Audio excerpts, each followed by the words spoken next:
The Kenya Defence Forces stands tall in Africa for taking part in regional wars. The KDF has been in Somalia since 2011 fighting Al-Shabaab and protecting Kenyan borders from terror-related smuggling.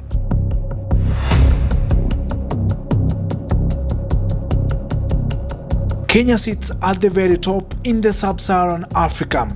While wars continue to evolve, the KDF has continued to evolve its fighting options, and part of that is an introduction of sophisticated weapons, training with the best militaries in the world, and above all, formation and sharpening of its special forces units that serve as the frontline defense in special operations.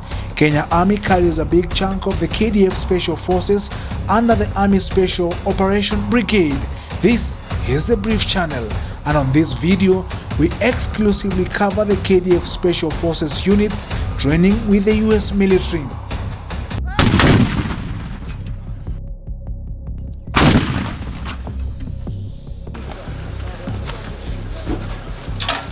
On the 27th February 2026, US soldiers assigned to the 79th Theater Sustainment Command under the US Army Reserve facilitate the arrival of personnel arriving to participate in the US-sponsored Justified Accord Exercise 2026, the Humanitarian Peace Support School in Nairobi, Kenya, being home to foreign forces, largely soldiers from specialized US military units. But all the bags, all of these bags, every single one need to be staged out here. We'll have two piles based on where you're moving next.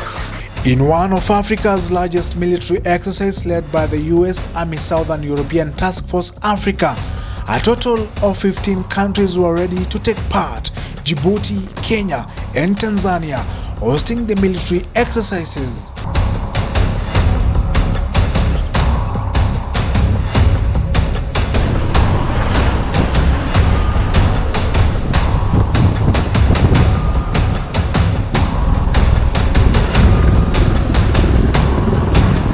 After an official ceremony, it was now boots on the ground. The Kenya Defence Forces taking the front foot. In the slopes and wild terrains of Isiolo County, home to Kenya's Infantry Battalion, is where action was going down. Kenyan soldiers were drawn from specialized units, including the 40th Rangers Battalion, a Special Forces unit, the 30th Special Forces Battalion, the Kenya Air Force Special Forces, Rapid Response Unit, Kenya Army Infantry Battalions, including the Armored Brigade, among other units. The KDF Special Forces taking down the US military drawn from the 181st Infantry Regiment through a rigorous training, with different training zones both in Isiolo and Samburu counties. The soldiers' first task was to cultivate a navigating mechanism by use of maps. This being part of the training to ensure that soldiers practically understand the navigation terrain in case of any war context, ambush, or an attack from the enemy.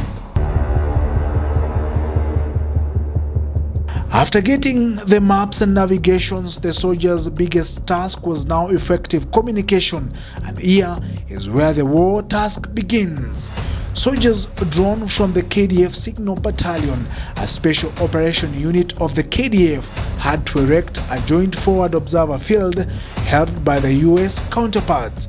This training would enable US Army and KDF personnel to establish reliable communications required for air-to-ground integration, improving the ability to coordinate fires, share targeting information, and synchronize ground maneuver with supporting aerial assets.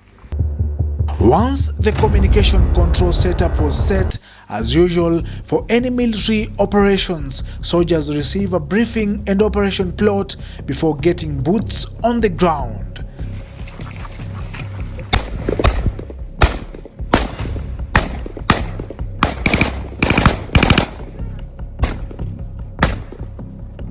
At the Isiolo Kenya Defence Forces School of Infantry, troops had earlier trained on react to contact drills that equipped them with small unit tactics and increased multinational ability in a case of crisis response, ready for operation deployment.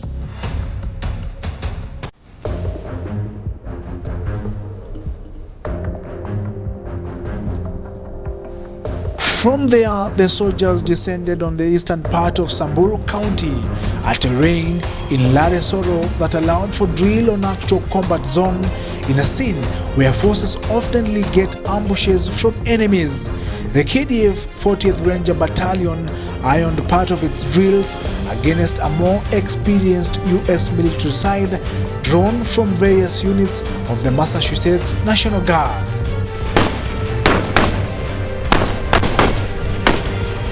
At the Laresoro terrain in Samburu, KDF Forces Rangers conducted abounding movements to assault an enemy in a rigorous armed live fire exercise. And when the enemy becomes too much, what happens to soldiers in the ground?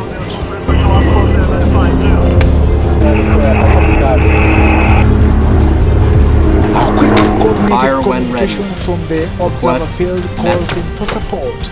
In the midst of heavy gunfire exchanges, the enemy is caught unawares.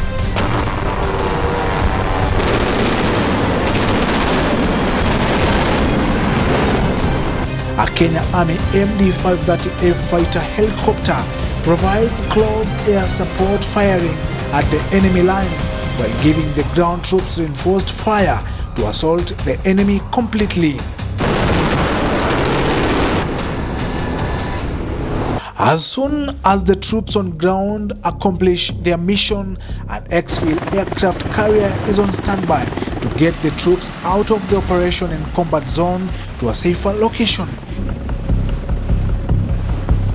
This happens simultaneously, leaving no casualty behind. This is one of the most critical parts in a ground operation. The MD-530F helicopter all this while is above hovering until every soldier clears from the operation zone. The pilot under clean instructions to release destructive power in case the troops are in danger.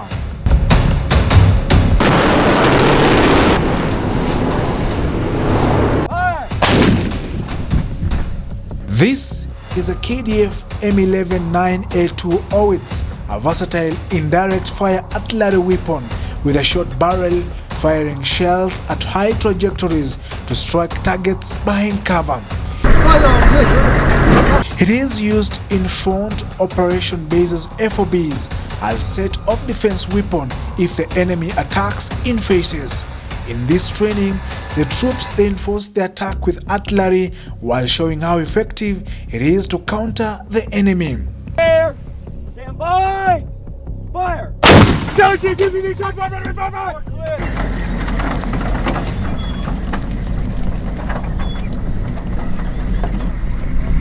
But not that easy. The soldiers first go through a rigorous rehearsal that includes mapping coordinates and observation before accurately unleashing fire from the weapon.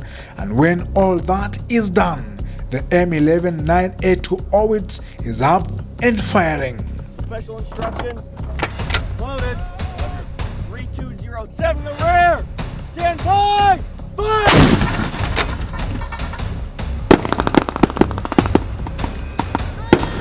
So what happens if a soldier gets hit while his or her troop is facing fierce fire from the enemy?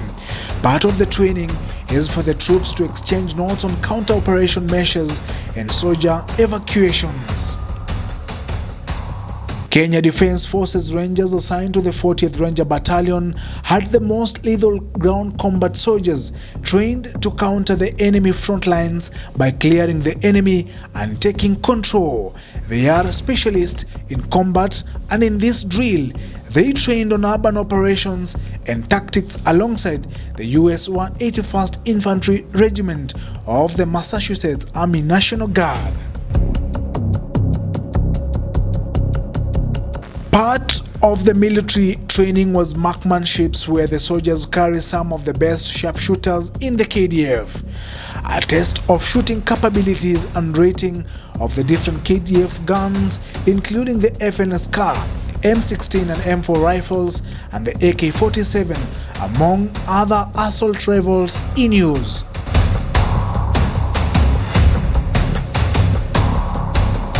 As part of military operation in war-zone areas, communities are always at the center of the war. In the outskirts of Isiolo and Samburu counties, the soldiers in a joint camp demonstrated how they take charge of both medical assistance to the communities and how the military veterinary wing takes charge of the animals caught in war zones.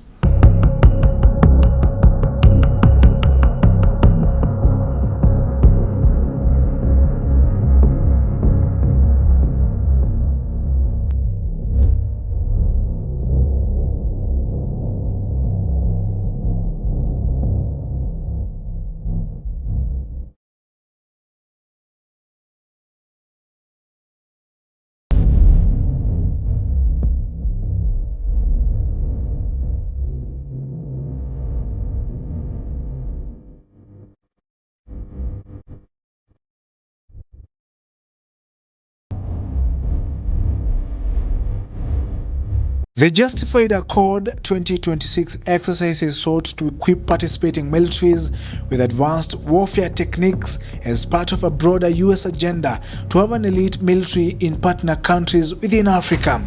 Kenya's elite special forces units took part in the exercise, including Kenya's Army 40th Ranger Battalion and the 30th Special Forces, all drawn from the Army Special Operations Brigade and the Kenya Air Force Special Forces Rapid Response Unit, among other KDF units.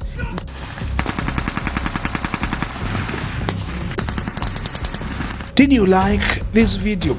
If you did, subscribe to our channel, comment, share and like our videos. This is the Brief Channel.